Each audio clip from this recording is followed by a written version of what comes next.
no Encontro da Fé Reformada, e com muita alegria no coração recebi o convite do meu xará, pastor André, que um servo de Deus me concedeu esse privilégio e essa responsabilidade de trazer a palavra do Senhor. Eu peço que você, por favor, fique de pé para que nós possamos ler a Sagrada Escritura e abra sua Bíblia e mantenha a sua Bíblia aberta na carta de Paulo aos Romanos. Carta de Paulo aos Romanos, no capítulo 5, nós leremos do verso 1 ao verso de número 9. Enquanto você abre a sua Bíblia, acessa a sua Bíblia, é motivo de muita alegria estar aqui com os irmãos, pois eu sou da terceira geração. Meu avô e minha avó foram membros dessa igreja até o fim da sua vida. Não sei se alguns vão lembrar, Aristides Cardoso Abreu e Irini Soares. Minha tia também fez parte dessa igreja durante muitos anos. Eu fui batizado aqui, bebê, em 89, se não estiver enganado, tem lá no registro. E com muita alegria no coração volto aqui para estar com os irmãos. Privilégio de estar aqui. Estudei no colégio, no Centro Educacional Presbiteriano de Itaperuna, se não estiver errado a sigla, CEP. E com a graça de Deus, a vida nos levou a outros lugares, mas estamos aqui de volta com alegria no coração para falar um pouco da palavra de Deus. Se você achou, diga amém. Se não achou, acompanhe conosco, que nós temos a tecnologia hoje aqui que nos ajuda, né?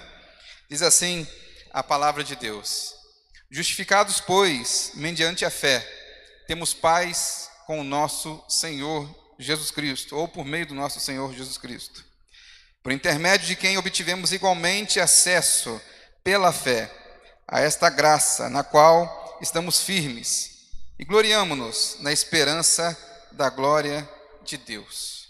E não somente isto, mas também nos gloriamos nas próprias tribulações, sabendo que a tribulação produz perseverança, e a perseverança produz experiência, e a experiência, esperança. Ora, a esperança não confunde, porque o amor de nosso Deus é derramado em nosso coração pelo Espírito Santo que nos foi outorgado. Verso 6. Porque Cristo, quando nós ainda éramos fracos, morreu a seu tempo pelos ímpios.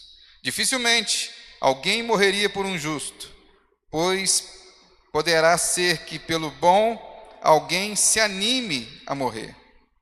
Mas Deus prova o seu próprio amor para conosco, pelo fato de ter Cristo morrido por nós, sendo nós ainda pecadores. Logo, muito mais agora, sendo justificados pelo seu sangue, seremos por eles, ou por ele, salvos da ira. Amém, meus irmãos. Podeis assentar. Nós estamos agora, já até celebramos o Encontro da Fé Reformada, e no dia 31 de outubro nós comemoramos, nós lembramos da Reforma Protestante. Eu gostaria de trazer esse texto que é clássico sobre a justificação com o seguinte tema, o seguinte título da mensagem: a justiça que nos dá esperança. A justiça que nos dá esperança. E falar sobre justiça no Brasil e talvez no mundo, nós achamos às vezes que isso é algo nosso, brasileiro, mas é algo que está corrente no mundo inteiro. Nós sempre olhamos para a justiça, na verdade olhamos sempre para as instituições, política e até a religião, as instituições religiosas, e nós temos o costume de olhar sempre com muita dúvida, sempre com o pé atrás, e até muitas das vezes com desprezo em relação ao que nós falamos sobre justiça. O Brasil, segundo alguns dados, é um país mais custoso. O sistema judiciário brasileiro é um sistema mais custoso, mais caro do mundo, segundo mais caro do mundo. Ou seja, para se realizar a justiça no Brasil, demanda muito dinheiro. Então a justiça não é algo simples de se falar, não é algo simples de ocorrer. Há muita injustiça no Brasil, e eu não vou entrar aqui em caso A ou caso B, mas há ainda muita injustiça no Brasil. E nós, como já foi dito, tentamos, e às vezes até quanto cristãos, procuramos nos apoiar na justiça, não há esperança da política, achando que isso para nós é suficiente. Mas antes de continuar falando sobre justiça, eu gostaria de falar um pouco sobre a carta de Paulo aos Romanos, uma carta excepcional que o Paulo escreve com muita qualidade. Alguns juristas dos Estados Unidos dão aula para os seus alunos do curso de Direito e usam Romanos como exemplo de argumentação jurídica. Então veja como essa carta tem uma qualidade excepcional. Essa carta também foi usada por Deus, foi usada pelo Espírito Santo para trazer homens à salvação.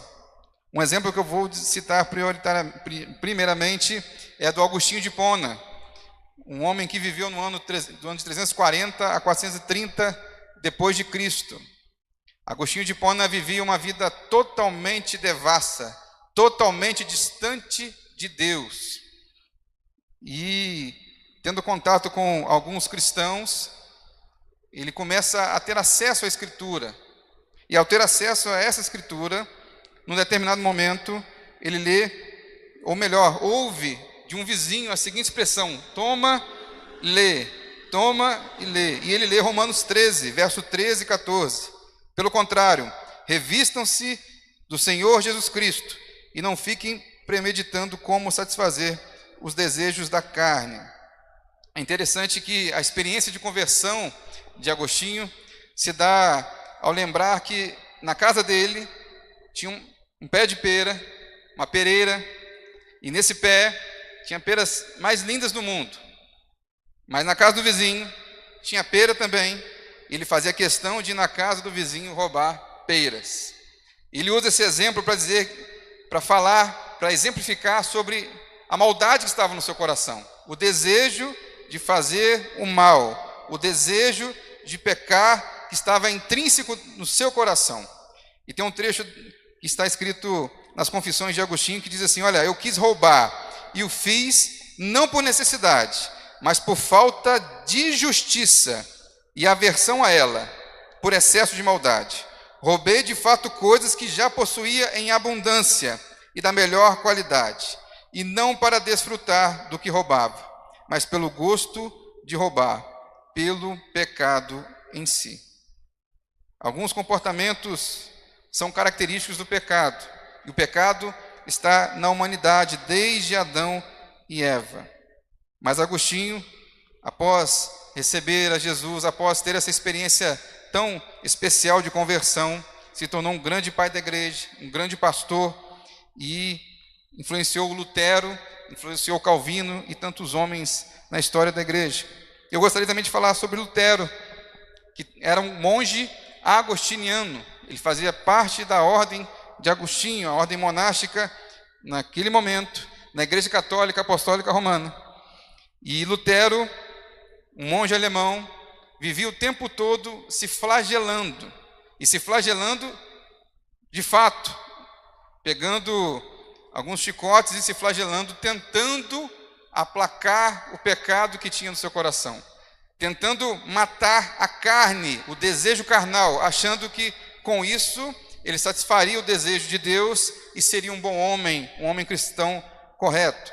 E quanto mais ele fazia, mais desejo de pecar ele tinha, e mais pecar ele pecava. Então chega um momento da sua vida que ele está fazendo doutorado em Roma, na carta aos Romanos, estudando teologia bíblica no livro, na carta aos Romanos, e a sua vida é transformada quando ele lê esse trecho de Romanos 1, verso 17.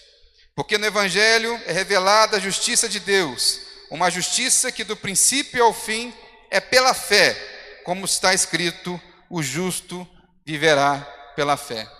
E com essa certeza, com essa alegria sobre a justificação, ele confronta a religião dominante e diz: olha, a salvação a salvação não vem pelas obras humanas, mas vem pela fé no Senhor Jesus Cristo, ou vem pelas obras de Cristo na cruz do Calvário. Outro homem que foi influenciado por esse livro indiretamente foi John Wesley, o pai do metodismo. Ele já era um pastor anglicano, ele já vivia na sua paróquia, mas tinha muitos conflitos sobre a sua própria salvação. E eu creio que tem muita gente hoje que vive assim, o tempo todo pensando se é salvo, se não é salvo, e aquela agonia no seu coração. Mas ele lê então um comentário de Lutero sobre Romanos, e diz assim, aí tem um relato de John Wesley, cerca das 8h15, enquanto ouvia a preleção sobre a mudança que Deus opera no coração, através da fé em Cristo, senti que meu coração ardia de maneira estranha. Senti que, em verdade, eu confiava somente em Cristo para a salvação, e que uma certeza me foi dada de que Ele havia tirado os meus pecados, em verdade meus, e que me havia salvo da lei do pecado e da morte. Comecei a orar com todo o meu poder por aqueles que, de alguma maneira especial, me haviam perseguido e insultado. Então testifiquei diante de todos os presentes o que, pela primeira vez, sentia em meu coração. Essa é uma marca, esse é um sinal de uma pessoa que é transformada pelo poder do Evangelho. Eu quero voltar ao texto e falar sobre a justificação pela fé, no verso 1 e 2, que diz assim: justificados, pois, mediante a fé, temos paz com Deus por meio de nosso Senhor Jesus Cristo, por intermédio de quem obtivemos igualmente acesso, pela fé, a esta graça na qual estamos firmes e gloriamo-nos na esperança da glória de Deus. Essa expressão é muito utilizada no meio reformado, justificação.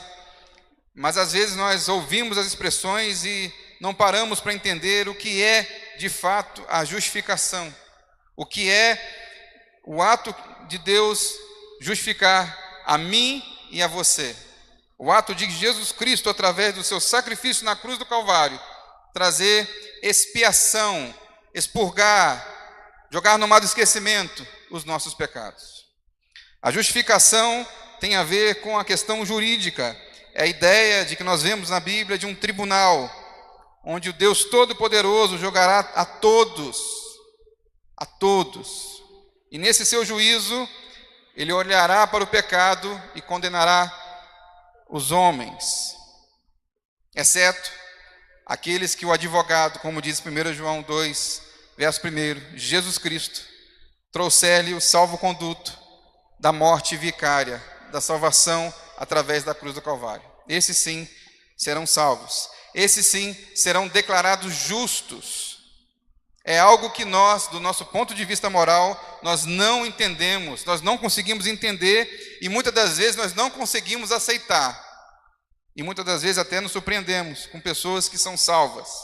Principalmente aquelas que, apesar de não haver pecado, pecadinho, pecadão, mas aquelas que viveram um pecadão muito mais intenso do que nós. Talvez nós que vivemos grande parte ou o tempo todo dentro da igreja evangélica, nos sentimos moralmente superiores àqueles que, depois de 50, 60 anos, o Espírito Santo resolve converter o coração daquela pessoa e aquela vida transformada. Mas isto é justificação. O homem é declarado justo.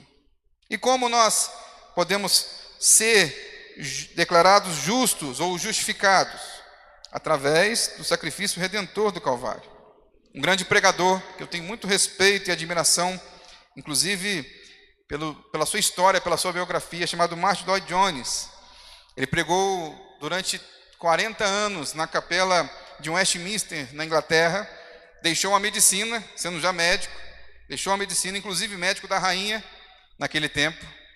Ele começou a pregar nessa capela com uma frequência baixa, e pregava toda sexta-feira em Efésios e domingo em Romanos, versículo a versículo, talvez um pouco cansativo para nós, mas a própria biografia de Lloyd-Jones daquela igreja diz que houve um avivamento espiritual na Inglaterra, jovens começaram a vir à igreja na década de 60 para ouvir a mensagem de Martyn Lloyd-Jones.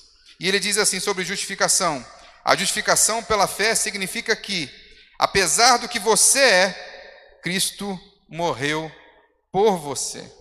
Apesar do que você é, Cristo morreu por você. Então, nós somos justificados pela fé, não pelas obras.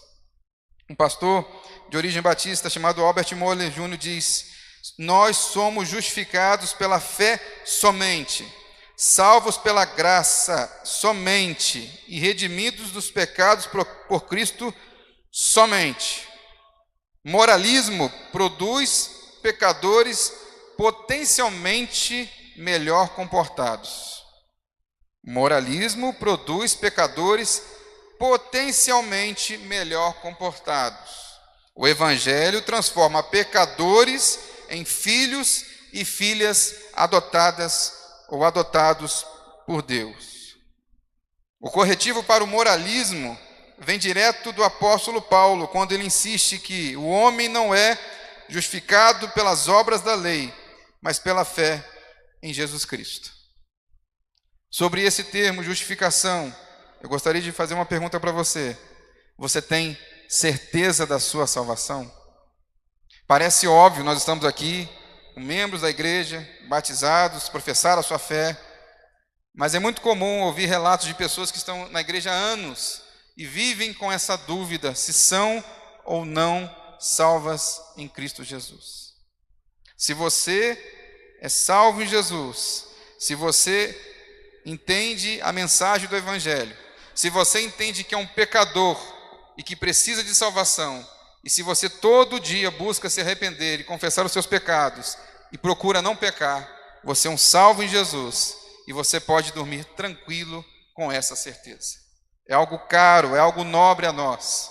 Lutero, como disse anteriormente, vivia sofrendo, e creio que homens e mulheres ao longo da história da igreja sofreram por não entender ou por não terem acesso a essa mensagem, a mensagem de salvação da forma correta. Sofreram e viveram em angústia, sendo que não havia essa necessidade. Mas o texto segue dizendo, você pode ler comigo no verso 3 e no verso 4, sobre uma marca do salvo em Jesus, ou sobre a glória na tribulação. Verso 3 diz assim: e não somente isto, mas também nos gloriamos nas próprias tribulações, sabendo que a tribulação produz perseverança, e a perseverança, experiência, e a experiência, esperança. O salvo em Cristo, aquele que é justificado pela fé, aquele que o Espírito Santo converteu o seu coração, como foi cantado aqui, converteu de um coração de pedra e colocou um coração de carne. Esse é um testemunho, uma testemunha, um mensageiro, um mártire de Cristo. Nós ouvimos muita expressão mártires na história da igreja, mas essa expressão ela foi alterada, no bom sentido, ela foi adaptada para testemunhas que morriam defendendo a fé em Jesus. Nós vemos em Atos 1:8 que diz assim: mas receberão poder quando o Espírito Santo descer sobre vocês, e serão minhas testemunhas ou mártires em Jerusalém, em toda a Judéia e Samaria, e até os confins da terra. Você é um testemunho de Cristo, você é uma pessoa que faz testemunho de Cristo, seja aqui dentro da igreja ou fora da igreja. Nós temos às vezes essa dualidade, esse dualismo de achar que nós só somos crentes aqui, nós só estamos adorando a Deus aqui, nós só estamos prestando culto a Deus dentro do templo, e nós estamos aqui prestando culto ao Senhor. Mas a nossa vida deve ser uma vida de adoração a Deus. É um conceito que na nossa igreja evangélica brasileira fica um pouco deixado de lado. Nós vivemos sempre essa coisa do sagrado e do profano. Então, nós esquecemos de ser, às vezes, testemunhas lá fora do templo. Há um testemunho muito interessante de George Whitefield, um homem de Deus, um pregador que é contemporâneo de John Wesley. E é interessante que um humanista, um homem que se considerava ateu, um homem que não cria em vida após a morte, chamado David Hume, conhecido da filosofia, viram esse homem correndo na cidade de Londres e acharam estranho esse homem correr, homem que não tinha essa necessidade, homem que tinha uma vida financeira abastada, mas esse homem está correndo, e uns param, esse homem diz: você está indo aonde? E David Hume diz assim: olha, eu estou indo ouvir uma pregação de George Whitefield. Eles Quem conhecia David Hume falou: mas por que você agora crê no que George Whitefield está pregando? Não. Mas George Whitefield crê no que ele está pregando. Olha que testemunho. De um ateu, de um homem que não reconhecia de forma alguma o Evangelho, Jesus Cristo, vida após a morte, mas ele reconhecia na vida de George Whitefield a autenticidade no que ele falava. Era um servo de Deus na pregação e fora da pregação verbal, da fala. Sobre Whitefield, alguns biógrafos vão dizer que afirma-se que quase nunca pregava sem chorar e que costumava ler a Bíblia de joelhos. Tendo consagrado a vida a Cristo, orava sempre. A frequência de ouvintes tornara-se tão numerosa que impressionara John Wesley. Inclusive, um pregou no velório do outro. Isso nos lembra a perseverança dos santos, o quinto ponto da soteriologia calvinista, que nós devemos receber a Jesus, entender essa mensagem de Jesus, entender sobre a eleição, sobre predestinação, mas entender que a marca da nossa eleição tem a ver com a perseverança de cada dia não errarmos o alvo, de cada dia seguimos com fé. É disso que está falando o texto. Seja no momento de bonança, seja no momento de alegria, seja no momento de tribulação, seja no momento de sofrimento, nós seguimos firmes com o Senhor Jesus. Um autor chamado Hendrickson diz: enquanto a justificação é uma questão de imputação, é imputado a nós, é dado a nós, nós não merecemos e não fazemos nada para merecer, a santificação é uma questão de transformação. Reverendo Hernando Dias Lopes comenta, ou completa: a justificação é um veredito dado uma vez por todas. A santificação é o processo que ocorre ao longo da vida. 1 Coríntios, no capítulo 10, verso 13, diz assim: não vos sobreveio tentação que não fosse humana, mas Deus é fiel, e não permitirá que sejais tentados além das vossas forças. Pelo contrário, juntamente com a tentação, vos proverá livramento, de sorte que a possais suportar. E aí vem uma segunda pergunta. Você tem certeza da sua salvação? É a primeira pergunta. E a segunda pergunta: você é testemunha de Cristo? Nós não temos a obrigação de sermos mártires, de morrer por Cristo, sendo questionados se crê ou não em Cristo. Não há essa obrigação na Bíblia. Mas será que, se você for confrontado e chegar a esse ponto, você vai negar a fé ou vai continuar sendo um servo do Senhor Jesus? Será que a sua convicção da sua salvação, a esperança da sua salvação, a alegria que você tem de servir a Jesus Cristo, em meio à tribulação, fará você continuar sendo, fará você ser uma testemunha de Cristo? É que nós devemos pensar nesta noite. Mas o verso 5 diz e fala de uma esperança que não confunde ou que não se confunde. O verso 5 diz assim: ora, a esperança não confunde, porque o amor de Deus é derramado em nosso coração pelo Espírito Santo que nos foi outorgado. Nós vivemos numa era em que acreditamos que colocamos mais fé em tantas esperanças que o mundo oferece do que a própria esperança de Jesus Cristo. Tem muita gente defendendo muito mais visões políticas, achando que está defendendo o cristianismo, do que defendendo o próprio cristianismo, defender a fé em Jesus. Tem muita gente que está com as esperanças perdidas, porque depositou nesse mundo, depositou na política, depositou no sistema judiciário, depositou em falsas igrejas a sua esperança.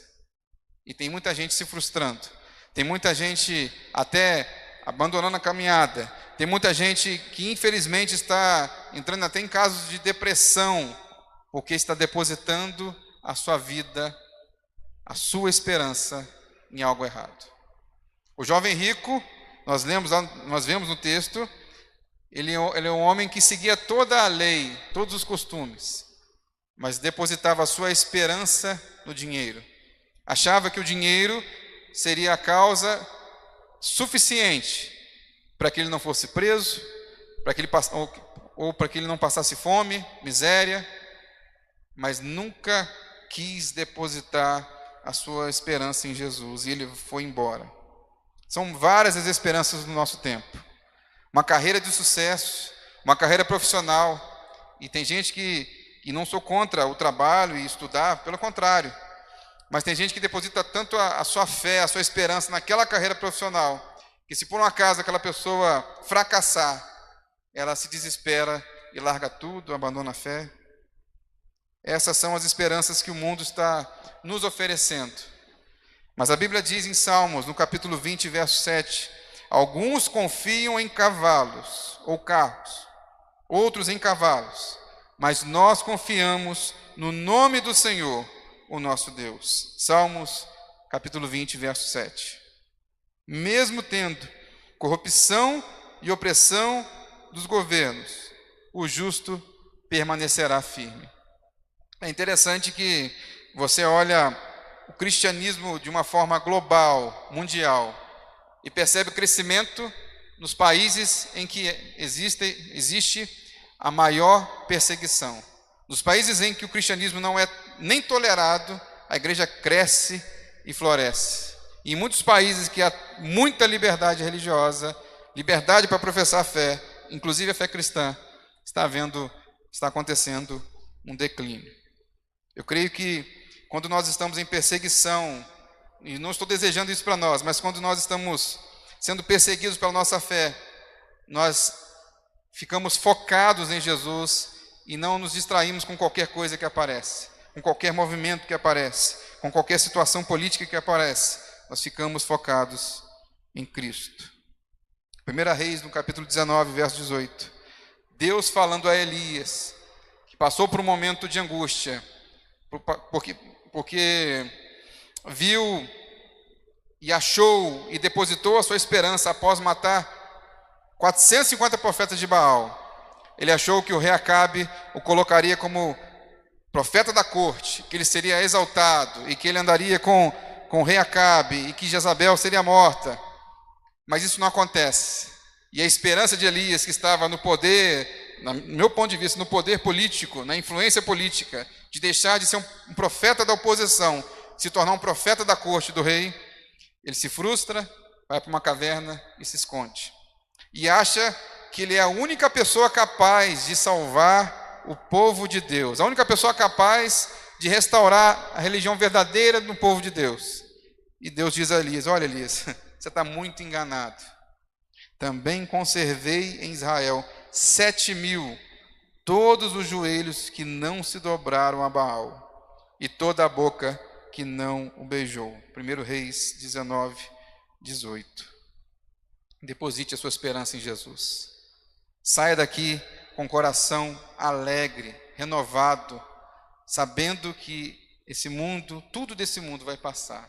Das palavras de Jesus, ela não passará, nunca passará.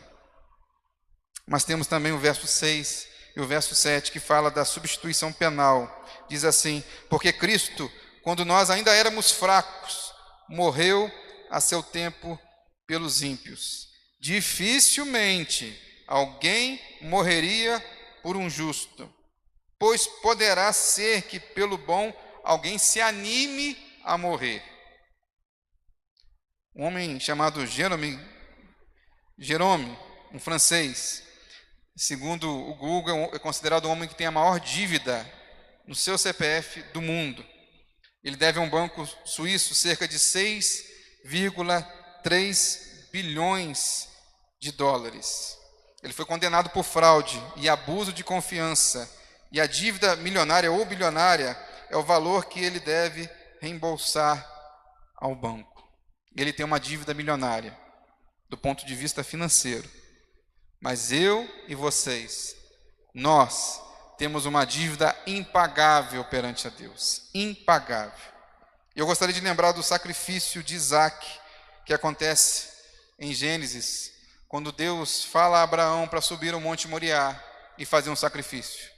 E Deus olha para um lado, olha para o outro, sobe com Isaac, filho da promessa, aquilo que Deus prometeu a Abraão, a maior esperança de Abraão de ter posteridade na vida, porque naquele período era muito comum no mundo hebraico e nos povos ao lado, achar que a sua eternidade ocorreria com a geração de filhos.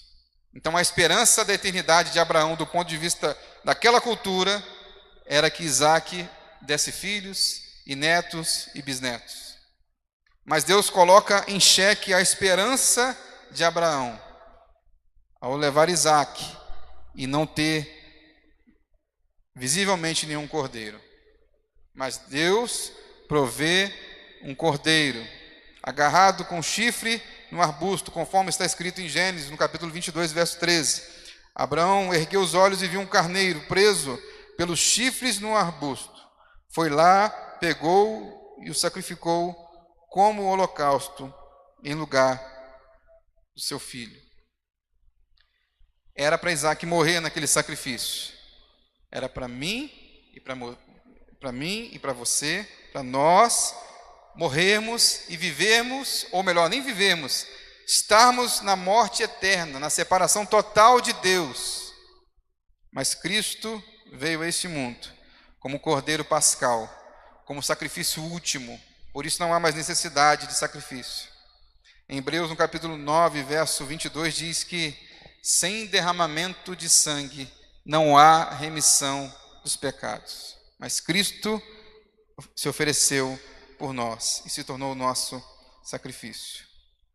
E assim nós entendemos a substituição penal, porque a penalidade era nossa, nós que deveríamos morrer, mas Cristo morre para que nós tenhamos vida e vida eterna.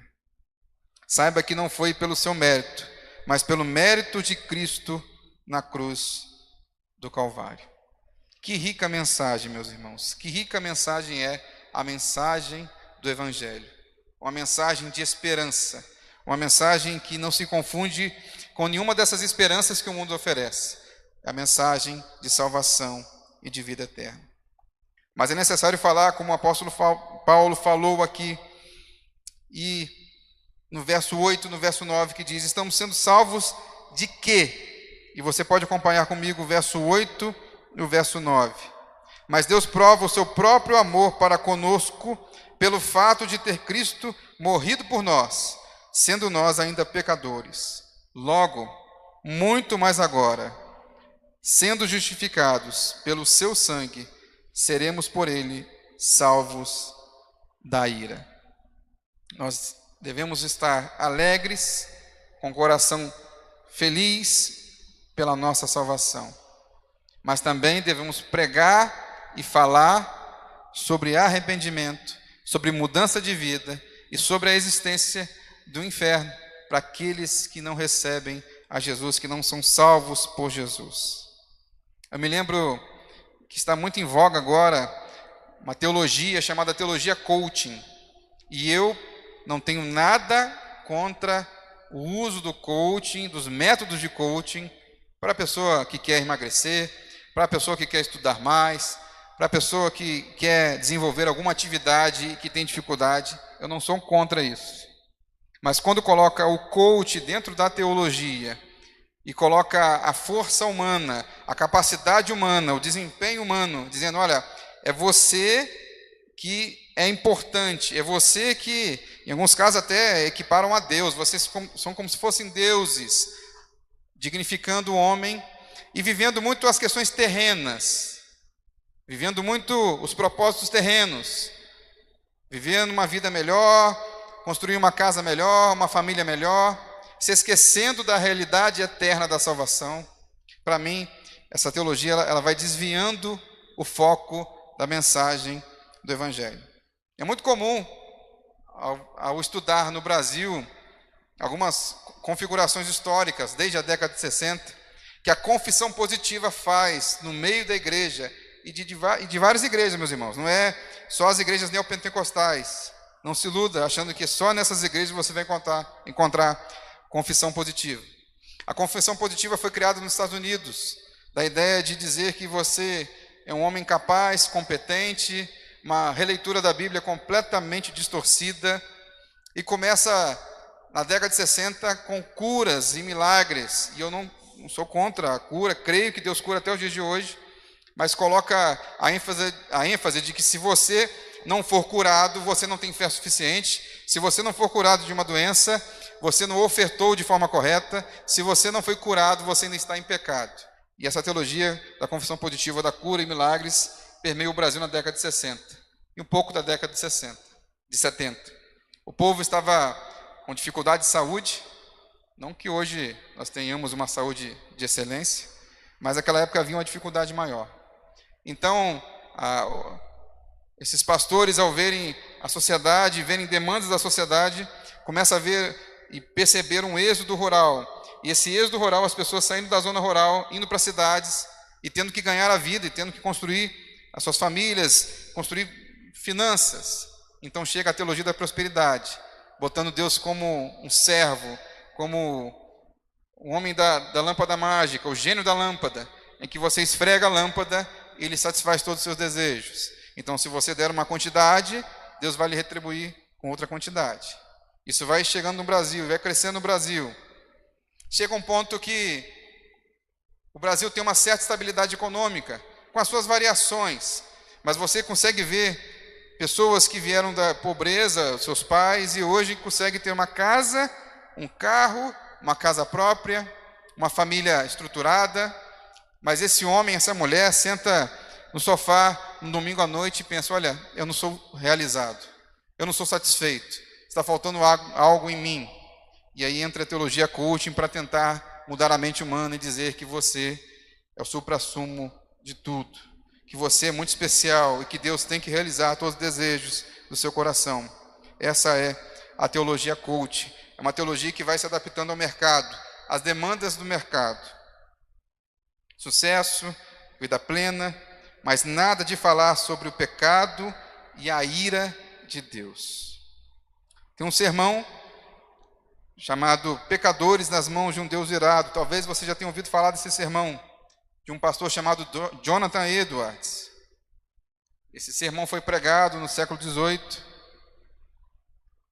E os relatos históricos desse sermão foram que as pessoas se agarravam nas paredes, chorando, desesperadas. E Jonathan Edwards só leu o sermão está na internet, você pode pesquisar. Ele só leu o sermão. E talvez você lendo o sermão, você não veja nada demais.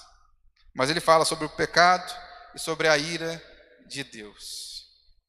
E se nós, enquanto cristãos, tivéssemos a real, observássemos de forma correta, entendêssemos o que é a ira de Deus, nós viveríamos cada vez mais buscando a santidade, a santificação, entendendo o que é o inferno. Tem um trecho dessa pregação que diz assim: todos os esforços e os esquemas que os ímpios usam para escapar do inferno, teologia coaching, teologia da prosperidade, parece até que é brasileiro, tá? Não é, gente? Que aquele jeitinho brasileiro, os esforços e os esquemas que os ímpios usam para escapar do inferno, ao mesmo tempo em que insistem em rejeitar a Cristo e permanecem, portanto, na impiedade, não os livra só ou um só instante do inferno.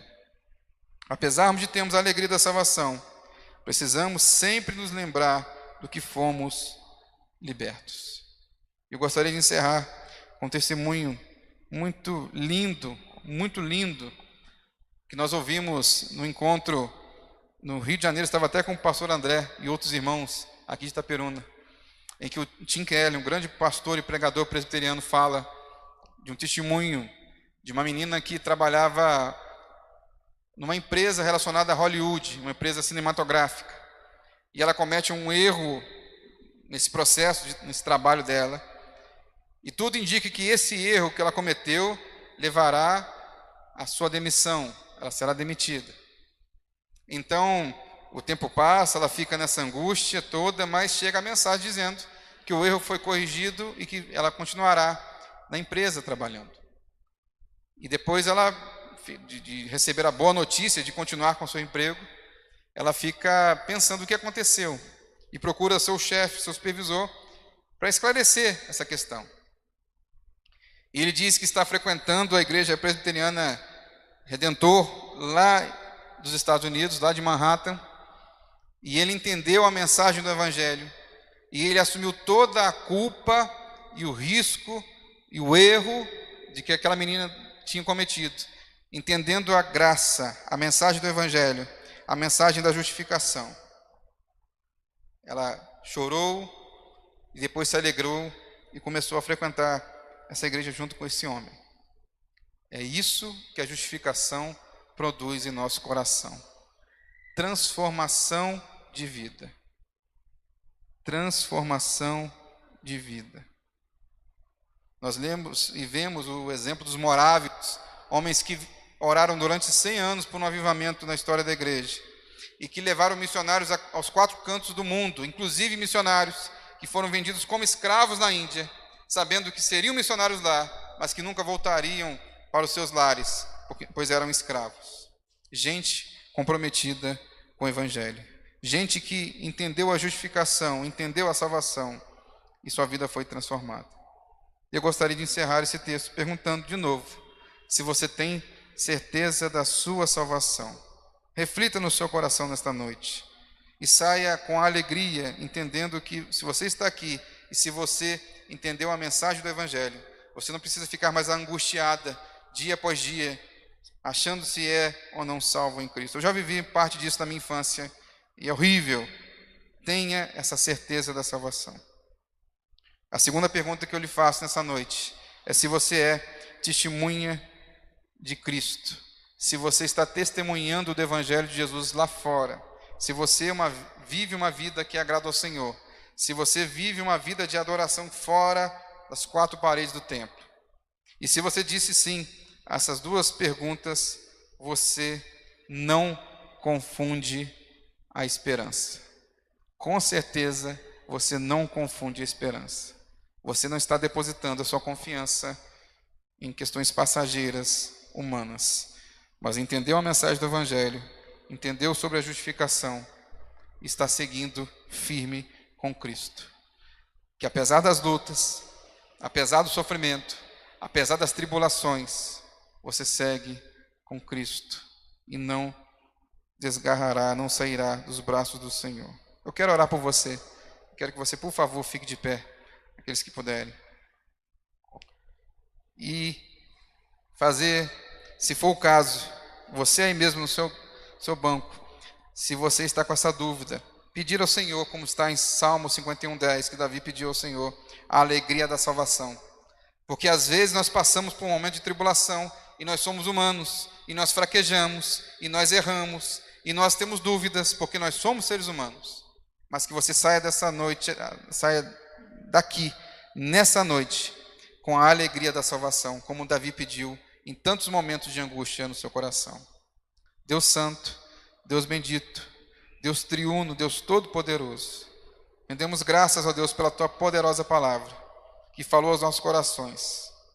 Ó Deus, que se há alguém aqui nesta noite, que ainda tem dúvidas sobre essa salvação, ou que está no momento de fraqueza, ou está passando por uma dificuldade, uma tribulação, uma luta, ó Deus, que ela possa sair com o coração reconfortado, um coração alegre, renovado, entendendo que o Senhor está com ela nessa causa, e que o Senhor está lutando junto dela nesta causa, Deus. Que ela não possa desanimar, Deus, que ela possa ter a perseverança na caminhada, e que ela possa procurar irmãos e irmãs que possam compartilhar e se unir a elas em oração, em propósito, em ajuda mútua, Deus.